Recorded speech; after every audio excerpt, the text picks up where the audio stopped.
Tenho escutado muito um versículo desse capítulo, isoladamente, e tenho pensado nele também esta semana, e hoje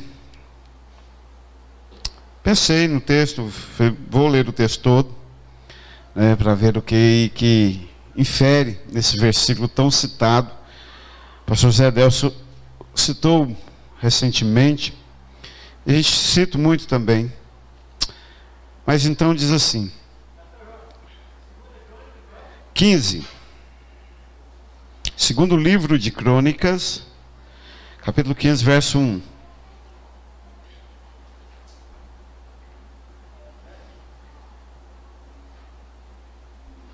Para você que está aí no link aí, esse povo está chique, eu vou botar o texto inteiro aí na tela.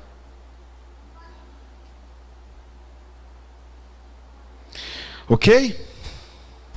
Então eu vou ler. Diz assim, então, palavra de Deus, segundo o livro de Crônicas, capítulo 15, verso 1. Então veio o Espírito de Deus sobre Azarias, filho de Obed. Saiu ao encontro de Asa e disse-lhe, ouvi-me, Asa, e todo o Judá e Benjamim. O Senhor está convosco, enquanto vós estáis com ele. E se o buscardes, o achareis. Porém, se o deixardes, vos deixará. Israel esteve por muitos dias sem o verdadeiro Deus, e sem sacerdote que os ensinasse, e sem lei. Mas quando na sua angústia voltaram para o Senhor, Deus de Israel, e o buscaram, o acharam. E naqueles tempos não havia paz, nem para o que saía, nem para o que entrava, mas muitas perturbações sobre todos os habitantes daquelas terras, porque nação contra nação e cidade contra cidade se despedaçavam, porque Deus os perturbava com toda a angústia. Verso 7. Mas esforçai-vos e não desfaleçam as vossas mãos, porque a vossa obra tem uma recompensa. Muito bem, o texto conhecido é o versículo 2, né? Enquanto você caminhar para a direção de Deus, Deus vai caminhar para a sua direção. Enquanto você caminhar para longe de Deus, Deus também ele vai se afastando gradativamente de você. Mas vamos começar do versículo 1, a profecia de Azarias para Asa.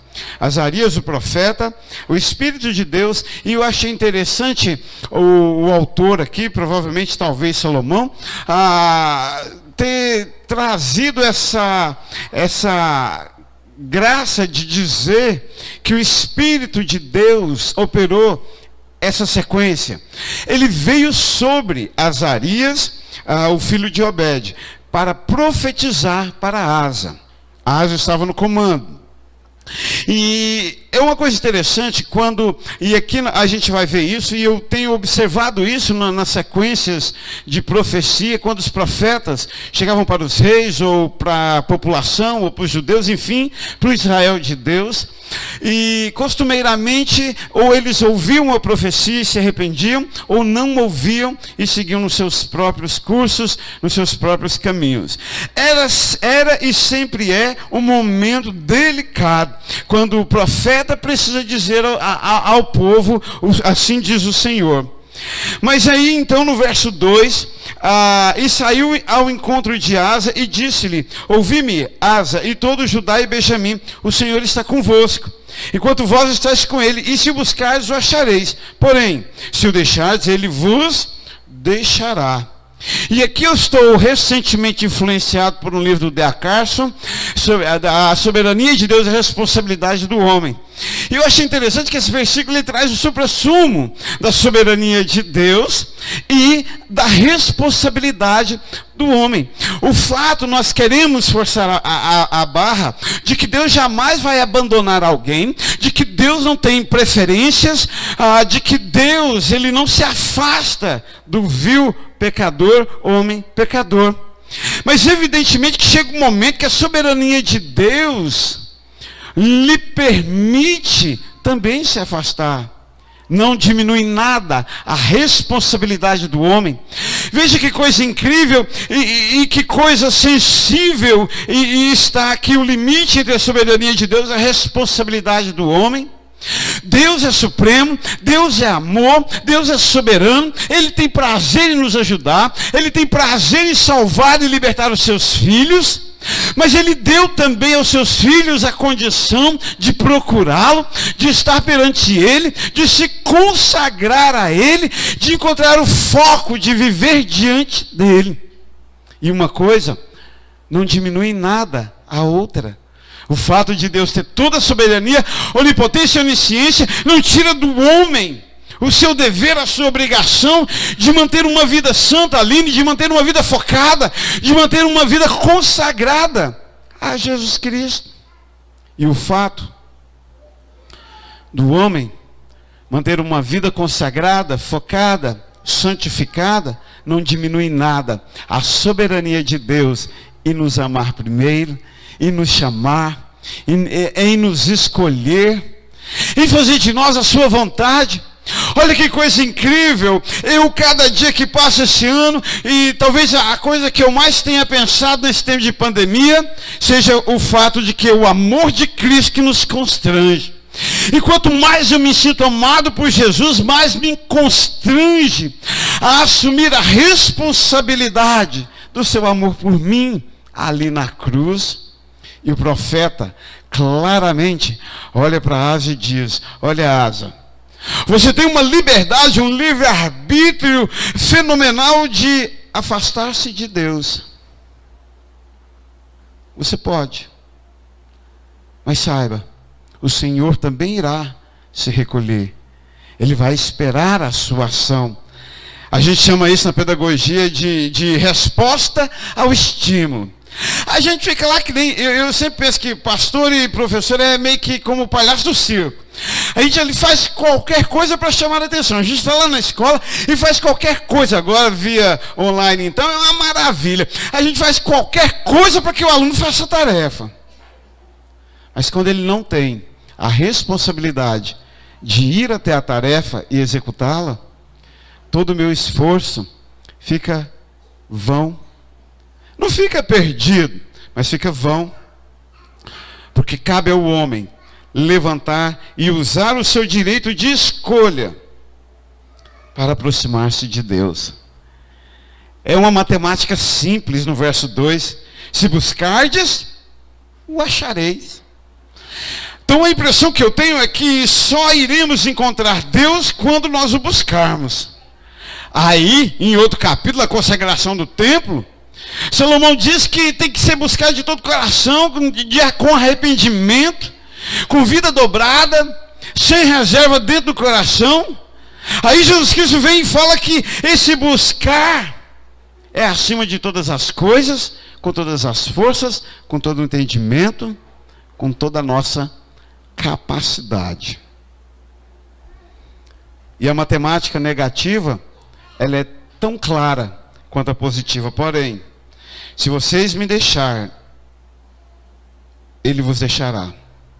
Então Asa, na verdade, ele esteve diante daquele mesmo texto de Deuteronômio. Eis que eu ponho diante de ti, ó Israel, a bênção e a maldição. Escolhe, pois, a bênção, para que vivas e encontre o Senhor teu Deus. Traduzindo em outras palavras, foi isso que Azarias diz para Asa. Você tem a opção de buscar o Senhor e o encontrar. Você tem a opção de deixar o Senhor e vê-lo deixando cada dia. Mas não esquece que é o grande quinhão. O Senhor está convosco. Penso eu que na mente do profeta era tão somente isso que ele queria profetizar. O Senhor está convosco. Mas entrava a responsabilidade humana. Aí ele precisa explicar. Mas você tem que estar com ele. Você tem que buscar. Você precisa achar. Senão, ele também vai se afastar de você. Definitivamente, nos cabe uma procura do reino de Deus. Eu gosto muito das parábolas de Jesus Cristo, quando ele fala acerca do reino de Deus. A que vos compararei o reino de Deus? E faz um monte de comparação, Carol. E ele fala de um monte de diversas formas, ele tem que explicar. Mas há uma delas especial para mim. Ele diz: a que compararei o reino de Deus, Flávio? Eu compararei ao homem que está à procura de um grande tesouro. Vai e acha uma grande pérola enterrada. Ele vai e vende tudo que tem. Vai lá, compra aquele terreno. E vai garimpar até encontrar definitivamente e se apossar daquela pérola. Traduzindo, definitivamente, o reino de Deus é ganho por esforço. Eu preciso, claro, é a graça infinita, é a graça sobre-humana, é o amor de Cristo que nos constrange, mas dentro desse balaio de amor, e dentro desse balaio de amor incondicional, existe um homem responsável por sua alma que precisa esforçar-se para caminhar rumo ao Senhor seu Deus, para ser digno, para ser honesto. Tivemos um exemplo interessante, né? A Cárita compartilhou uma ocorrência que ela participou no final de semana. Eu estava em casa fazendo minhas leituras. O pastor Antônio mandou assim: ó, sua soldado saiu na Globo, agora ela é global. Eu, como assim? Aí o Fábio, a Cárita saiu na Globo? Ele não está sabendo, não. Eu disse: se o marido não está sabendo, é grave. Aí passou uns 20 minutos, ele mandou o link do Globo Play, né, a Cárita dando uma entrevista sobre a ocorrência, onde foi resgatado 4 crianças em situação de risco, de miséria. Vocês devem ter visto. E aí eu mandei para o pastor Antônio, padrão Ebené, de excelência. E ela contando que altas autoridades não queriam que tirassem as crianças, porque não é um bom momento político, né? Para fazer escândalo com o nome da cidade, para sair na televisão. Saiu na televisão. Aí eu brinquei com o pastor Antônio, a Igreja Batista Nacional Ebenezer com excelência. Porque no meio desse balaio de amor incondicional, de amor de Cristo que me constrange, de Cristo na cruz tomando todos os meus pecados, Deus colocou sobre mim a condição de andar no rumo dele, de fazer o querer dele, de buscar a sua vontade, de ser excelente naquilo que eu faço, de ser testemunha fiel. No versículo 3, e essa situação do Israel de Deus, juntamente com Asa, de caminhar para longe de Deus, e o texto dá-nos entender que eles ficaram um tempo fora da excelência de Deus. E no versículo 3, Israel esteve por muitos dias. Olha que calamidade. E aí você pode até trocar, talvez, o seu nome aí, ó. E o Oswaldo esteve por muitos dias. E o Manuel esteve por muitos dias. E a Letícia esteve por muitos dias. E o Hildo esteve por muitos dias. Olha que tragédia Israel estava. Primeira coisa, sem. Versículo 3, sem. Ninguém está com a Bíblia aberta, não? Então vamos lá. Versículo 3. Israel, ou qualquer um de nós, esteve por muitos dias sem o verdadeiro Deus. Eu fiquei pensando isso. Assim, meu Deus, quantas vezes a gente entra segunda-feira e vai perceber que está desviado só lá pela sexta-feira.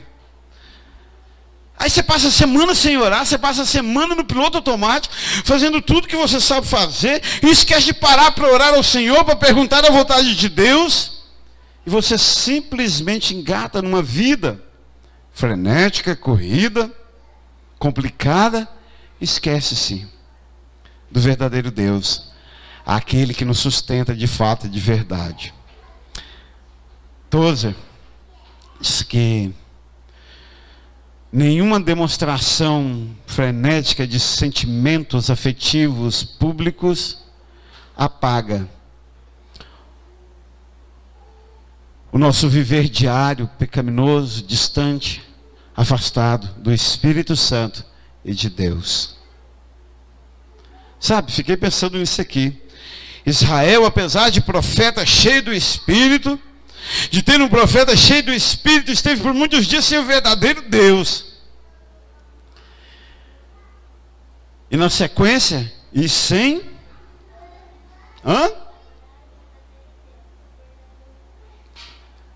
Versículo 3. Sem sacerdote. Como é que é estar sem sacerdote? Às vezes nós estamos na igreja, somos membros da igreja, mas nós pegamos a nossa vida. É possível fazer tudo sem considerar a existência do sacerdote. Dá para casar, dá para descasar, dá para casar de novo, dá para arrumar namorada, dá para perder a namorada, dá para fazer tanta coisa sem sacerdote. Só que um dia a gente acorda lá no fundo do poço, né, Hildo? Lá no mais raso do poço. E há uns anos atrás eu aprendi o significado da expressão com quem eu posso contar. Sabe com quem eu posso contar? É quando você levanta a cabeça e você olha em volta. Quem é que você vê que é de confiança e não vai te julgar? Quase sempre isso é função ou acaba acarretando só para o sacerdote. Mas nós ficamos sem sacerdote, porque nossos corações se desviam. Aliás, vou te contar primeiro. Quem que nasceu primeiro? O ovo ou a galinha? Quem arrisca? Mas a galinha nasce do ovo. Deus poderia tão simplesmente criar um ovo ao invés de criar a galinha? A galinha que bota o ovo e Rian? A galinha bota o ovo, mas quem nasceu primeiro? A galinha ou o ovo? Mas a galinha vem do ovo. Então eu vou te falar um trem. Tem uns enigmas da vida que não dá para saber. Sabe uma coisa que depois de 30 anos de igreja eu não sei mais? Eu não sei se você desvia primeiro é do pastor ou de Deus ou do pastor, ou dos dois ao mesmo tempo. Mas Israel estava por muitos dias sem verdadeiro Deus e sem sacerdote. É por isso que estavam nessa circunstância. Sabe os perrengues da sua vida? Pode ser pelo simples fato de você estar sem o verdadeiro Deus e sem sacerdote, cuja função está clara pelo escritor, que o ensinasse e sem lei. Quando nós perdemos Deus, anota isso no seu coração, Elaine. Quando nós perdemos Deus, quando nós perdemos o sacerdote, nós ficamos sem lei. E quando estamos sem lei, nós nos tornamos faroeste caboclo, bicho do mato, presa fácil, ovelha desgarrada. O que mais? Poderíamos ficar aí a noite toda. Enfim, as causas do desastre sobre Israel estavam sem o verdadeiro Deus, estavam sem sacerdote, estavam sem lei. A palavra havia esfriado dentro dos vossos corações. É isso, essa é a chave para estar desviado. Não é parar de vir na igreja não, meu querido. É perder o rumo do verdadeiro Deus, perder o rumo do sacerdote. Você que anda por conta própria, você é um desviado.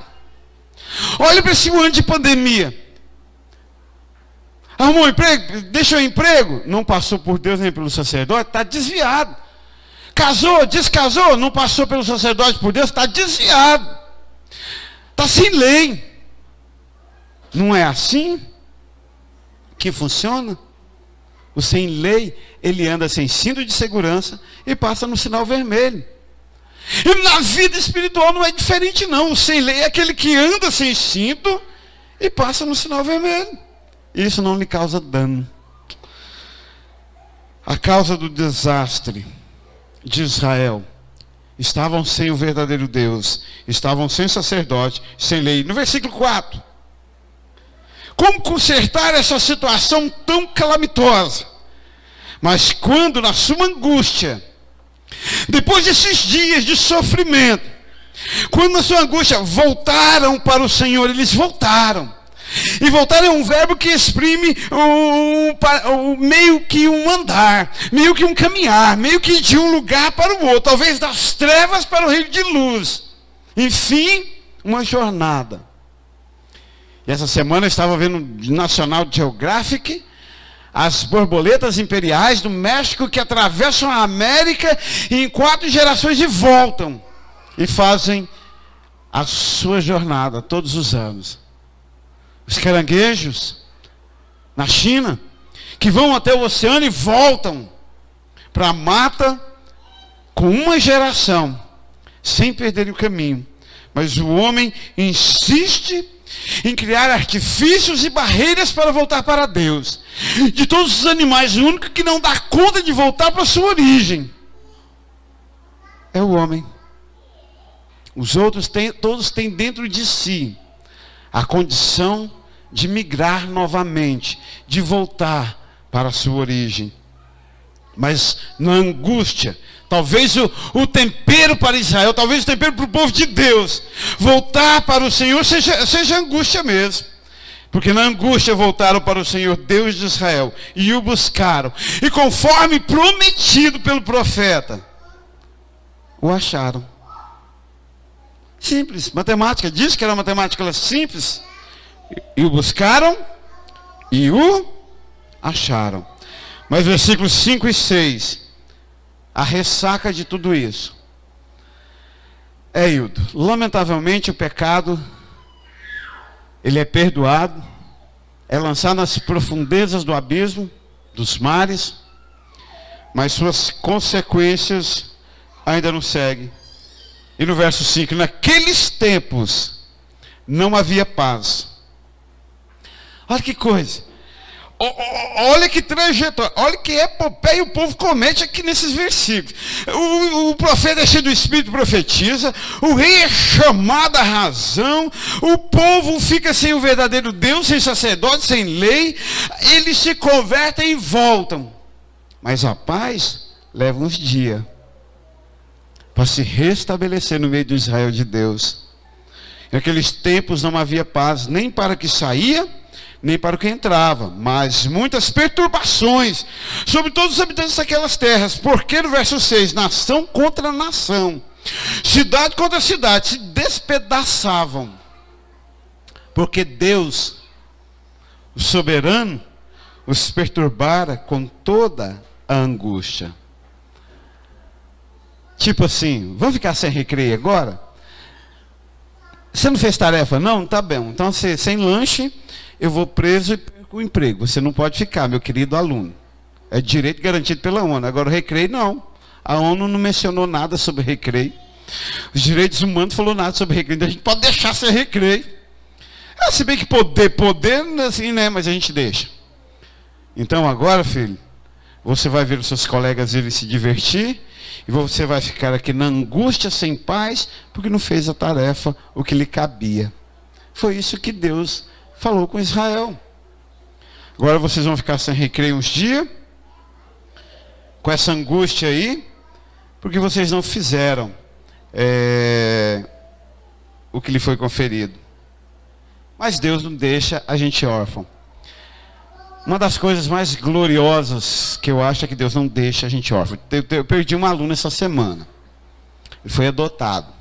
Ele era lá da casa de passagem. No início do ano, quando eu descobri que ele era da casa de passagem, tinha 2 semanas que dava aula para ele. Meu Deus do céu, não, Senhor, está amarrado.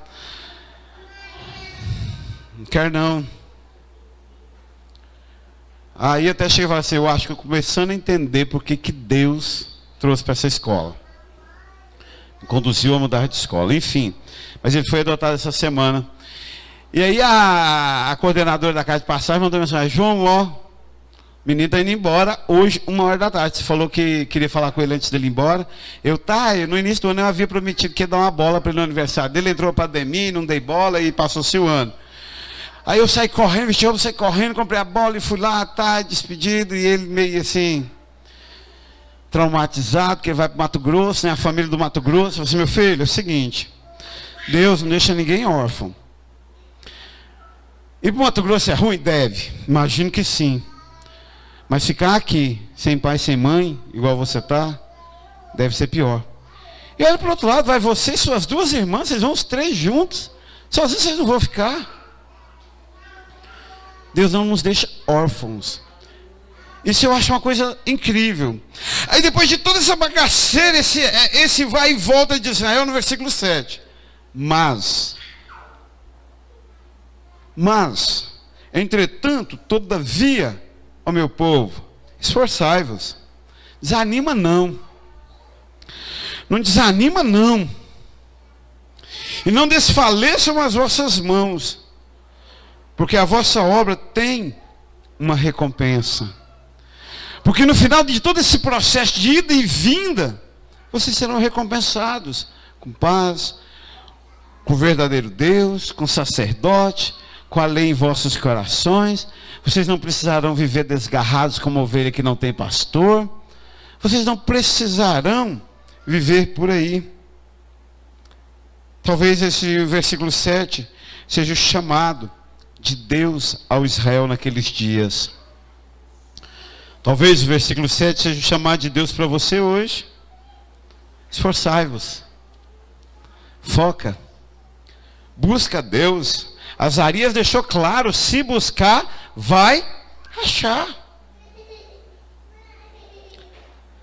Ficou nítido, matemática simples, se buscar, vai achar. Então esforce. Muda de vida, muda o coração. Não desfaleçam as vossas mãos, não deixem a obra do Senhor, porque no final vai vir recompensa. Vamos ficar de pé? Vamos cantar ao Senhor.